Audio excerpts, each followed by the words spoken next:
I'll never forget the sound my F-150 made that morning. A sharp hiss of air followed by a bone-jarring thud that sent my coffee flying across the dashboard. The truck fishtailed on the gravel, finally lurching to a stop. When I stepped out to see what happened, the crunch beneath my boots told me something wasn't right. Every tire was shredded, rubber hanging in limp ribbons. And then I saw them. Heavy-duty spike strips, the kind used by law enforcement, buried just beneath the gravel of my own farm road. They gleamed in the sunlight like metallic fangs. Standing 20 feet away, arms crossed and a smug smile stretched across her face, was Margaret Sinclair. Or Karen, as the residents of Cedar Grove called her when she wasn't around. Maybe now you'll think twice before letting those loud trucks disturb our peaceful neighborhood, she said, her voice so coated in sarcasm it could peel paint. I've owned Willow Creek Farm for 15 years, long before Cedar Grove even existed. My 40 acres lie on what used to be open countryside. That changed 5 years ago when developers rolled in and threw up a wall of luxury homes and gates, turning Serenity into suburbia. Along with them came an HOA that fancied itself the ruler of everything in sight. The core issue? My farm road, a quarter-mile stretch of gravel that's been here since the 1950s, runs alongside the outer edge of their neighborhood. It connects my land to the main highway and is clearly marked as private, with signs posted every 100 feet. My deed spells it out. The county survey confirms it. I pay taxes on every inch. But that didn't stop Margaret Sinclair, newly crowned HOA president, from declaring my road an eyesore and deciding she had authority over it. It began with neatly typed complaints on HOA letterhead. She called out dust and unauthorized commercial traffic, meaning my delivery trucks bringing feed and supplies, the same trucks that keep my farm running. She accused me of disturbing residents with noise from 6 a.m. onward, ignoring the fact that this farm had been in operation since before her zip code even existed. Then came the threats. She claimed the road was a shared easement and demanded I pave it, install speed bumps, and submit a vehicle schedule for HOA approval. I responded with official documents, deed copies and highlighted surveys. She replied by calling the county on me, filing complaints for zoning violations, noise, and more. Each one got tossed out. But she wasn't done. Soon my drivers were reporting a woman blocking the road with her SUV, demanding to see permits and threatening to call the police. My nephew Jake said she'd tailgate him for half a mile honking because his truck was too dusty. Even my elderly mother wasn't spared. She got an earful from Margaret during a simple visit, accused of being an unauthorized guest. Trying to resolve things peacefully, I went to one of their HOA meetings. I brought all my documents and calmly explained the road's legal status. Margaret, standing at the podium like a prosecutor, clutched the gavel as if she wanted to throw it. "Mr. Thompson," she said, like my name offended her taste buds, "tradition and paperwork don't outweigh the needs of our community. That road affects our property values and peace." "It's my road," I said again. "I maintain it. I pay for it. I decide who uses it." She didn't flinch. "We'll see about that." Her words were met with nods from the board, all seemingly under her spell. A few residents looked uneasy. One or two quietly apologized afterward, admitting she might be overstepping, but no one dared confront her publicly. Her reputation for retaliation was well known. Things only escalated from there. She put up security cameras aimed at my road, saying she was collecting evidence of traffic violations. She installed blinding floodlights directed at my property and even tried, and failed, to get the postal service to stop delivering my mail. The postmaster was so irritated by her meddling, he threatened to suspend mail for the entire neighborhood. None of that deterred her. She launched a petition to declare my road a public nuisance, hired legal counsel to dig up obscure easement laws, and even contacted my insurance company trying to get my coverage pulled by claiming I was running an illegal commercial site. Every attempt failed, but the constant stress started to take a toll. I was spending more time dealing with her antics than tending my land. Then came that fateful October morning. I'd woken up early to meet a hay delivery scheduled for 6:30 a.m. Driving down my road. Something felt off. That's when I hit the spike strips.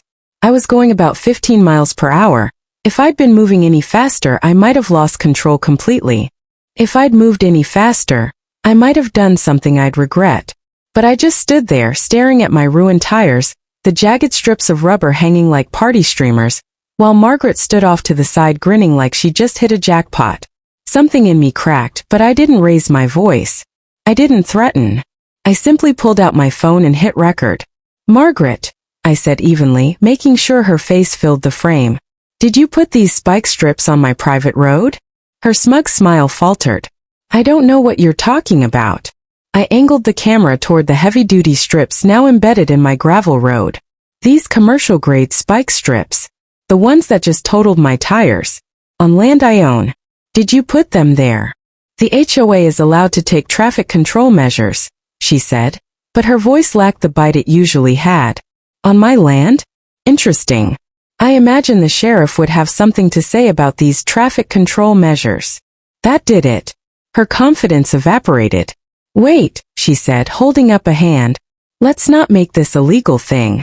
It's just a disagreement between neighbors." But I was already dialing 911. As we waited, the scene attracted attention.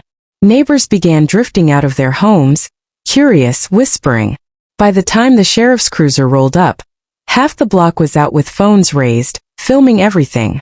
Deputy Martinez stepped out, took one look at the spike strips and gave a low whistle.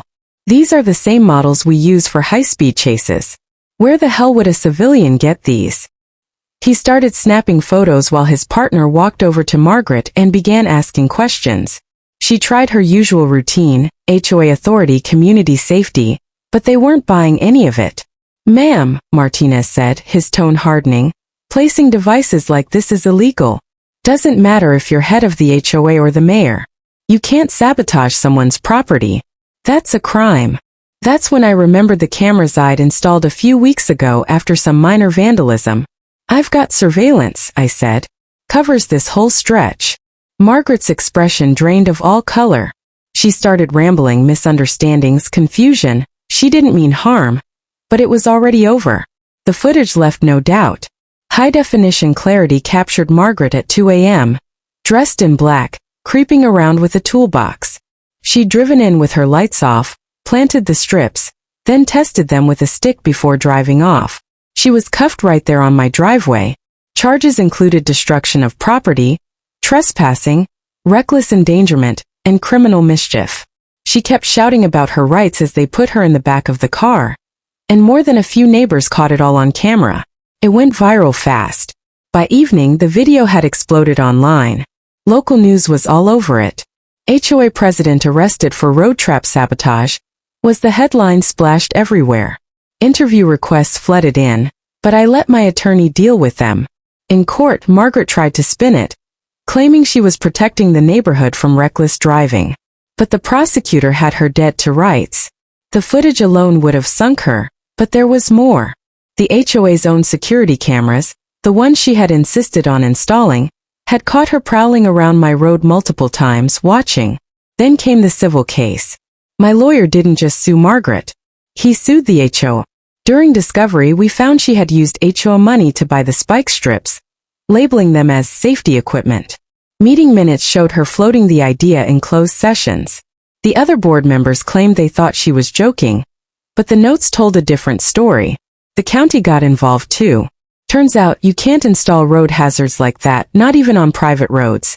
And because emergency vehicles might have been blocked from reaching nearby farmland, even federal investigators showed up. Her lawyer begged for a plea deal, but the prosecutor wanted blood. It was now a national case and they wanted to make an example. Trial lasted 3 days. Margaret took the stand, presenting herself as some noble defender of the community. The prosecutor played audio from HOA meetings where she ranted about me, calling me a stubborn redneck who needs to be taught a lesson. The jury was out for less than 2 hours, guilty on all counts. The judge didn't hold back. He called it a gross misuse of authority and sentenced her to 2 years in county jail, 3 years of probation, and $50,000 in fines. She looked stunned, eyes wide as the bailiff came forward with cuffs. "This isn't justice," she shrieked. "He's the real menace. His trucks are too loud. He's ruining property values." They dragged her out of the courtroom mid-rant, still screaming. And just like that, Margaret Sinclair went from HOA tyrant to convicted felon. And every neighbor who had once kept their heads down now knew what she was capable of.